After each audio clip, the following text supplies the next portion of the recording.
Hello everyone, I'm Joe Cronin and welcome to the Toss-Up. For consecutive weeks, we're going to be talking about some pro sports in the postseason. As yes, the World Series is here. It's spooky season, end of October. Kind of the best time of the year for sports. Let's waste no time and stick around because it's all next on the Toss-Up.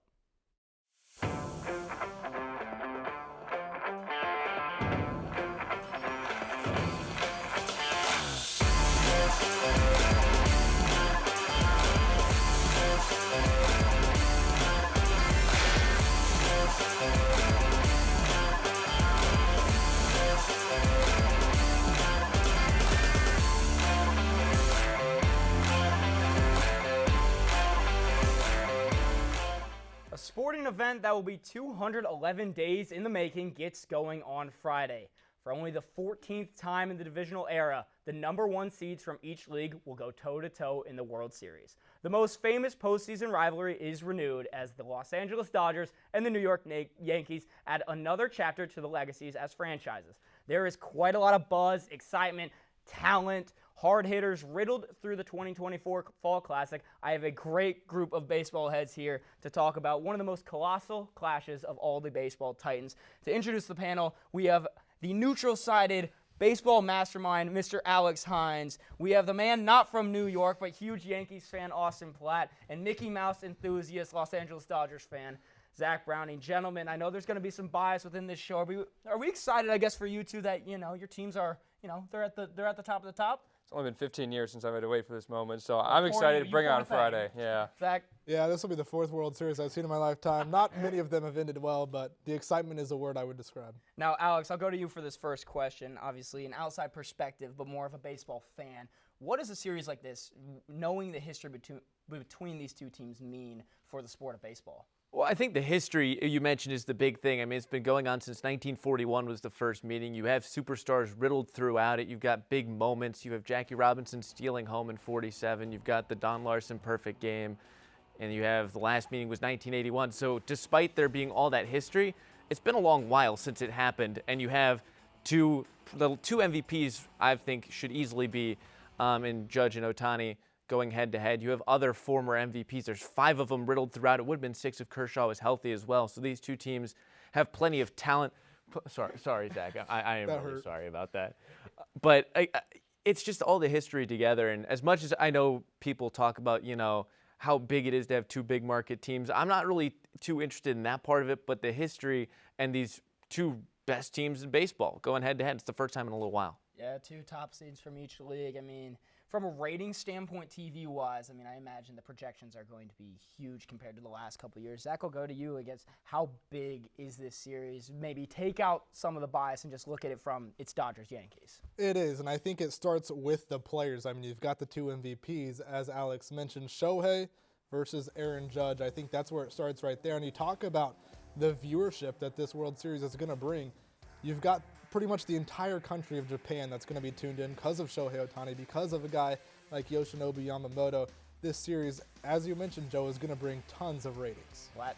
Yeah, I mean, the fact that you look at the last 2 years, the way baseball has grown, really ever since the rule changes with the pitch clock, and this can really be the cherry on top for those 2 years with this World Series. It feels like last year's postseason just really didn't have that hype with it. All the wild card series were sweeps. You had the Diamondbacks and the Rangers, 2 very small markets in the World Series. It was really not a great postseason, and this year has been awesome. Just the postseason as a whole, the run of the Mets, all of the great games we saw, and you can really be capped off by the 2 best markets and the 2 best teams squaring off with 2 of the best players we will see in our lifetime with Judge and Ohtani, and guys surrounding it as well. It's not just those 2. The fact that Mookie and Soto are going to be in the shadows of those other 2 guys is unbelievable. We'll definitely be talking a little bit about the talent. This episode's structured a little differently. I'm going to let you two kind of dive into how your teams got there. Alex, you're going to be kind of the mediator of this situation in case things get too hot. So, Zach, the Dodgers, from the postseason to now, World Series starting in just a few days, how'd they do it?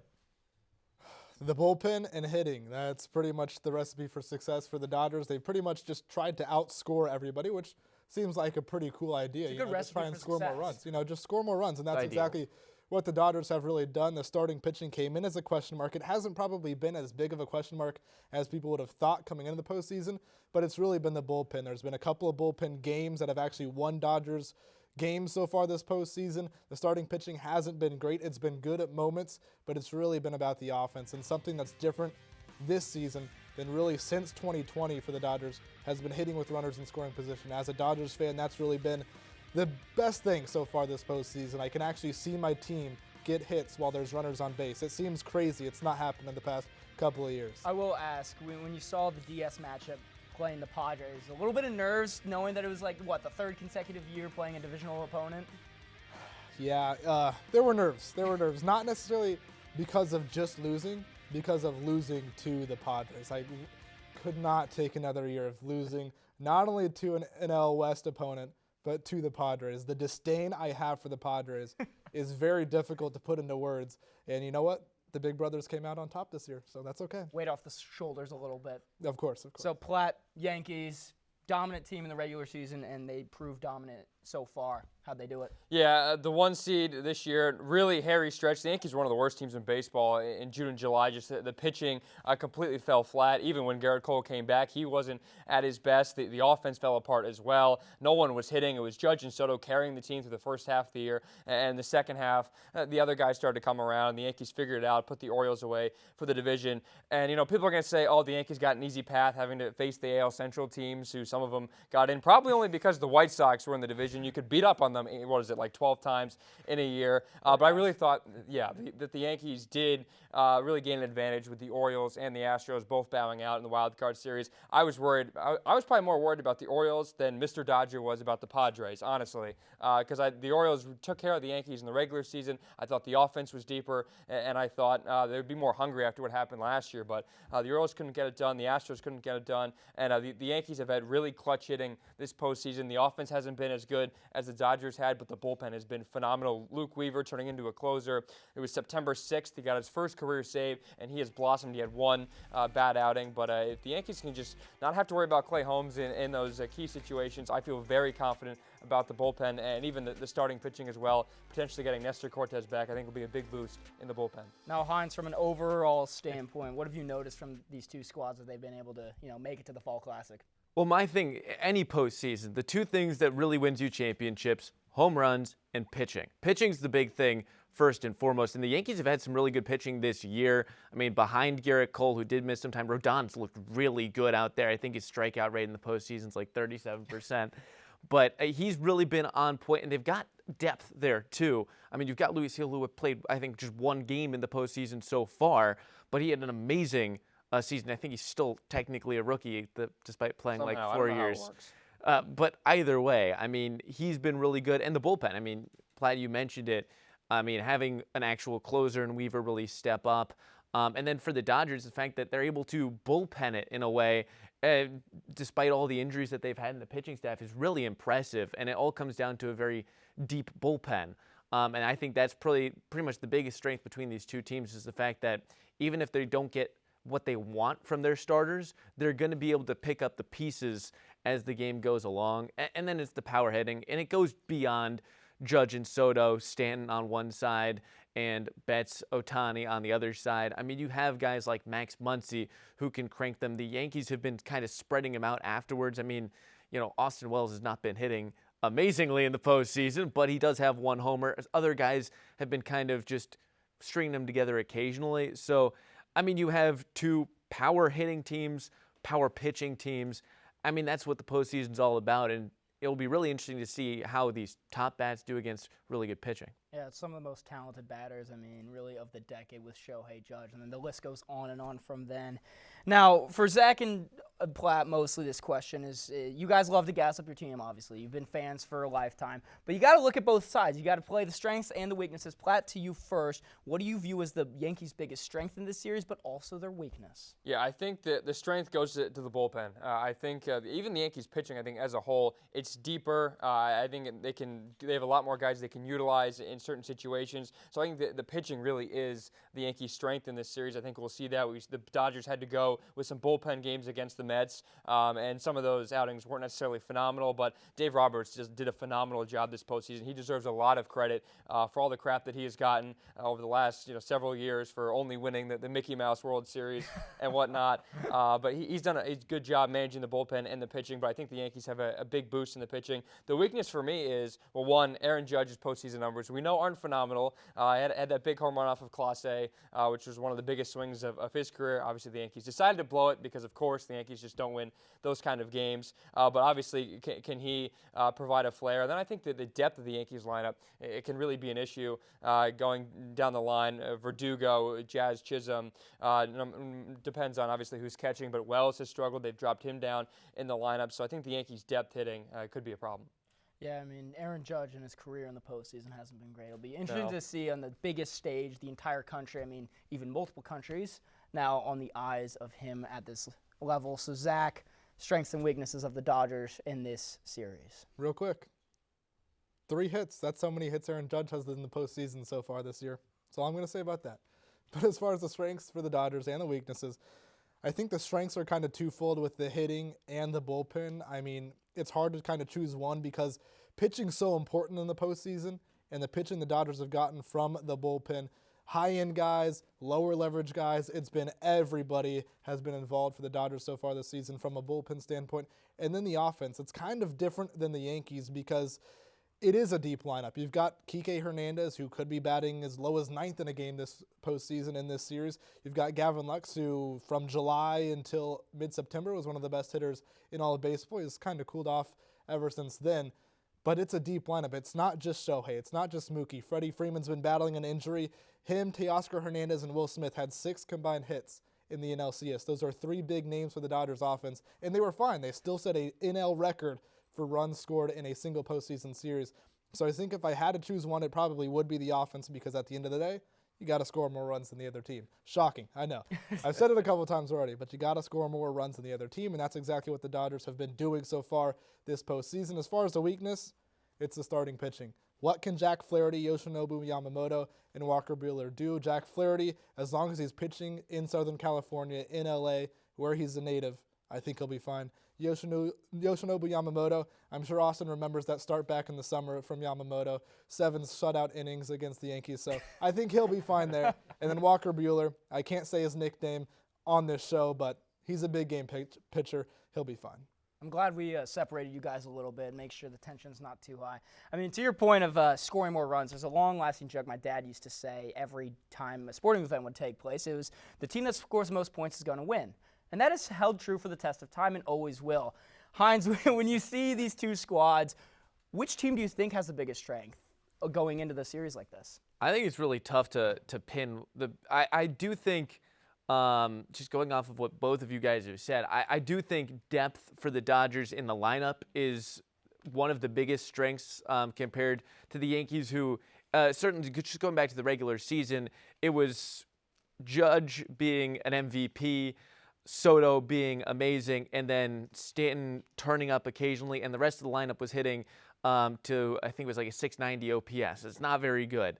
But again, I just go back to the bullpens, period, because you look at what the Yankees have been able to do, getting stuff out of a guy like Luke Weaver, who was being tossed around teams left and right a couple years ago.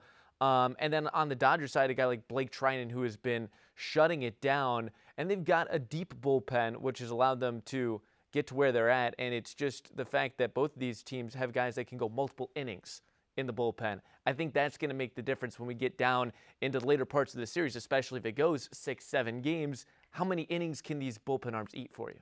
Got a quick fire question before we head to break. All you guys will answer the same question this time, starting with Austin.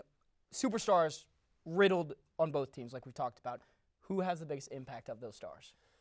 I think the answer for the Yankees, I'll go on the Yankee side, is Stanton.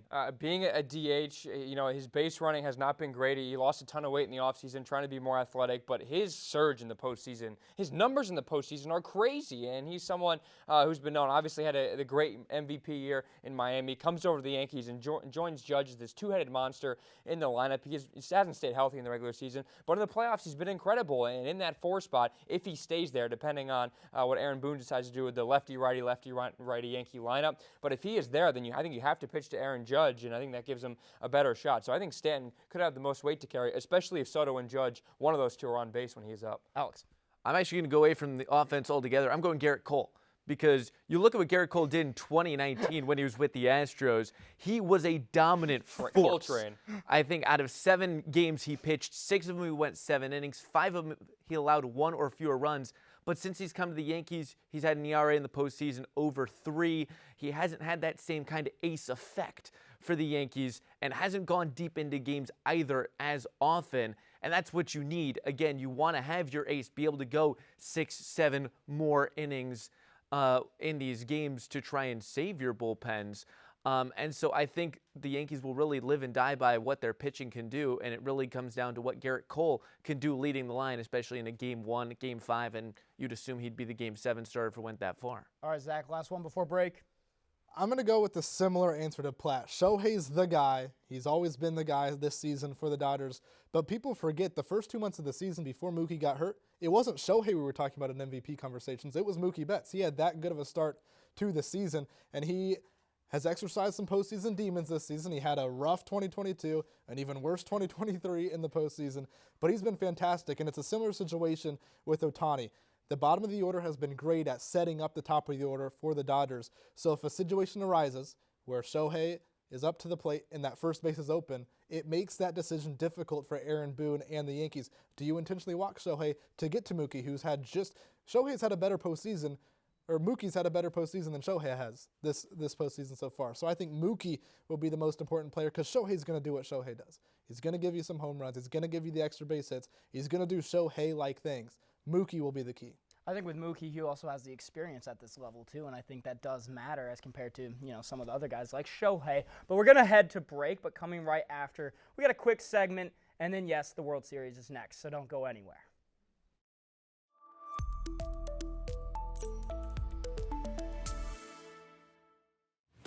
The Toss-Up, Fridays on IUSTV. Welcome back to the Toss-Up. We're going to wrap up this World Series chat as the panel is going to give their hottest takes for this fall classic, a segment I like to call the boldest at bat. Austin Platt, what is your boldest prediction for this 2024 World Series?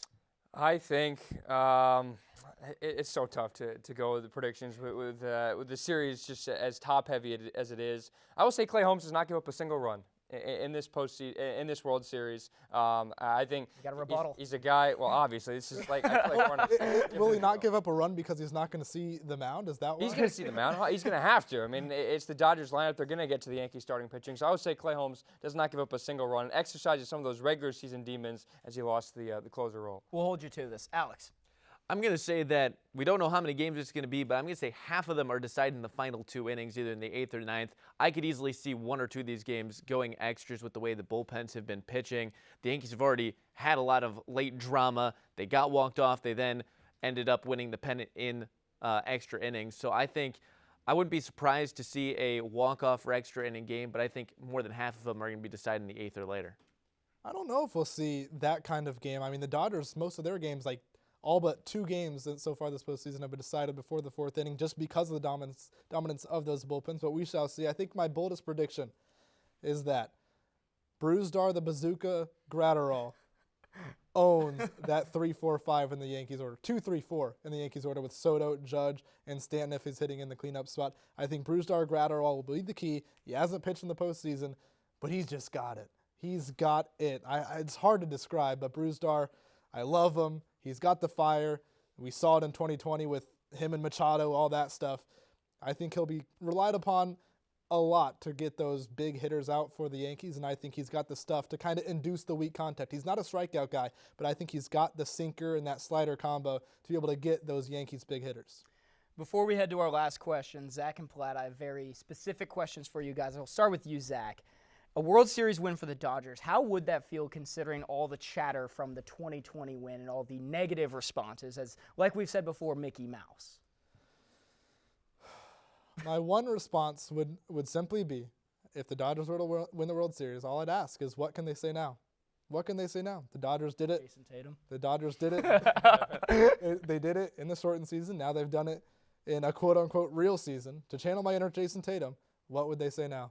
All right, I like it. Now, Platt, you were what, 7 years old, 6 years old when you saw the Yankees win? Yeah. So now you're more coherent as a human. Some would say. That's arguable. Mostly fully developed in the frontal lobe, maybe. I'm not entirely sure. What would a Yankees World Series win mean? I mean, it would be huge for this organization. It would be massive for Brian Cashman, and it would probably mean that Juan Soto stays in pinstripes. I think it'll happen either way, but just with the way that this team has gone, the failures really from the offense in the past postseasons, not only to get to the World Series, but to win it would be massive for guys like Judge and Stanton who deserve one. Soto will get another one, which is pretty cool for him. But just for Brian Cashman and the staff to go out and get your guy in Soto this year, craft the pitching staff around Cole and help him out and get a World Series for all those guys would be massive for New York. Now, on the panel, we're going to only have one person make a prediction because I do, again, have a special question for you guys at the very end. Alex, what is your World Series prediction? I feel this is dangerous. I'm going to get something coming from one side how of you me. answer. Depending on Don't worry, what I can say. hold back Platt if you have Zach covered. Well, I think it's going to go 6 games. I do think that both of these teams are even enough that it's going to go far enough. I am going to give it to the Dodgers because I think that deep lineup is going to just be enough. I think that the Yankees' middle of their lineup is going to do what they have done. I don't see that being the problem. I think it's the depth that's going to hurt them. And the Dodgers bullpen, I wrote them off at the beginning of this postseason with how slim their rotation was, and they've withstood the task against 2 really deep lineups in San Diego and the Mets. So I just think that they'll be able to do it, and especially if this series goes 6 or 7 games, the Dodgers at home with guys who can go multiple innings out of their bullpen, I think they'll have saved just enough juice to try and finish things off late on. Did Ipe place at say Dodgers in 6? Wow. Were you reading off of his script? No. Okay. Okay. no. I'm glad he got a shout out. To channel my inner Jason Tatum again, the people were writing off the Dodgers pitching in the bullpen, but the Dodgers ain't right back. Oh, my goodness. Okay. Final one for you two. A bit of a different style question. Baseball is a very superstitious heavy sport. Platt, do you have any viewing superstitions that you have to set the TV at a volume? Or what is a viewing experience like for Austin Platt, especially at this stage? I think there's just unlimited volume. The TV's like at a normal volume, and then I'm just at like a volume like way up here. Like what the Dodgers have to pay Shohei in like 2080, and that's a lot. So that's what I'm like. I'm loud and obnoxious. And yeah, whether it's the umpires or Aaron Judge not being able to hit, no one is safe when I'm watching Yankees baseball in the postseason. And so yeah, I am loud and raucous. Yeah, you live a couple blocks away from me. I heard your scream when. Yeah, I think there was an earthquake. Actually. The whole studio might have rattled too. Yeah. Zach, any superstitions or what is the Zach Browning game viewing experience like? That is what the Zach Browning game viewing experience is like. I do live with him, so I kind of know, but I had to ask anyways. But that is going to wrap up our World Series segment of the Toss-Up. As always, continue the discussion below. Follow on our socials at IUSTV Sports on both Instagram and Twitter. I got the notebook. I'm going to toss it up. And then also we got 2 hats, so I have to put both of them on. Ooh, which one goes on top and bottom? We'll go Yankees on top. Or wait, I messed that up. We'll see you next week.